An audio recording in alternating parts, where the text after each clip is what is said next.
네, 정치권 소식 보겠습니다. 국민의힘 김기현 신임 대표는 내일 사무총장 등 핵심 당직 인선을 발표할 예정입니다. 민주당 이재명 대표는 경기지사 시절 측근의 사망을 둘러싼 논란에 대해 수습책을 고심 중이지만 당내에선 인적 쇄신 요구가 나오는 등 여진이 여전한 상황인데요. 취재기자 연결해서 자세한 내용 알아보겠습니다. 권남기 기자. 네, 국회입니다. 네, 국민의힘 김기현 신임 당대표 이제 내일 핵심 당직 인선을 발표할 예정인데요. 어느 정도 윤곽이 나왔습니까? 네, 국민의힘 김기현 신임 대표는 취임 2주차인 내일 핵심 당직 인선을 발표할 예정입니다. 가장 관심 가는 인선은 내년 총선 실무를 책임질 사무총장인데 일단 친윤 이철규 의원이 유력합니다.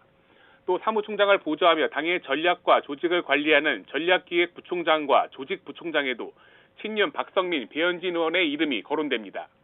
사실상 새로 출범하는 김기현 체제의 핵심 보직을 친윤 의원들이 맡을 가능성이 높아 보이는데 선거 과정에서 연대와 탕평 등 이른바 연포탕을 강조한 김기현 대표가 어떤 결정을 내릴지 관심입니다.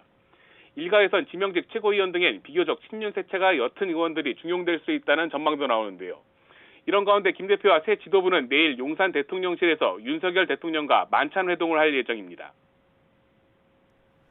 네, 이재명 대표는 경기지사 시절 측근이 숨진 걸 두고 사실상 정면 돌파에 나선 모양새인데요. 이 내용도 자세히 전해주시죠. 네, 이재명 대표는 경기지사 시절 측근의 사망 이후에도 공개 장애 집회에 참석하는 등 이틀 연속 돌파 의지를 드러냈습니다. 그때는 검찰의 미친 칼질을 절대 용서할 수 없다고 맹비난하고 빈소를 조문했고 어제는 정부의 강제동원 해법 규탄 집회에 참석해 대한민국이 분노한다며 윤석열 정부 비판도 이어갔습니다. 하지만 체포동의안 무더기 이탈표에 이어 측근 사망도 겹치며 이른바 사법 리스크가 갈수록 커지고 있다는 지적은 여전합니다.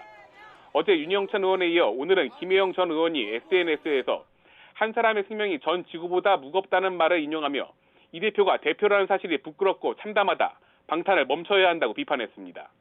여기에 이번 주 비명계 모임인 민주당의 길 토론회나 이 대표가 참석하는 당내 의원 최대 모임 더 좋은 미래 간담회에서 공개적인 반발이 이어질 가능성이 제기되는데요. 비명계에선 사무총장직 교체를 포함한 인적 쇄신 등을 대책으로 거론하고 있습니다. 지도부의 거취 결단 발표와 함께 당직자를 바꾸는 전면적인 교체가 필요하다고 목소리를 높이는 겁니다. 당 지도부에선 당직 개편을 공식회의에서 논의한 적은 없다고 하지만 단일 대우 형성을 위해 이런 요구를 받아들일 수 있을지 고심할 것으로 보입니다. 다만 친명계에선 이 같은 비명계 요구를 다음 총선 공천권과 연관된 것으로 보는 만큼 쉽게 수용하기는 힘들 것으로 보입니다. 이런 가운데 국민의힘에선 이 대표가 측근 죽음에도 여권 비판에만 몰두하면서 이재명식 남탓 정치를 한다며 정치 이전에 사람이 되라고 맹비난을 이어갔습니다. 지금까지 국회에서 전해드렸습니다.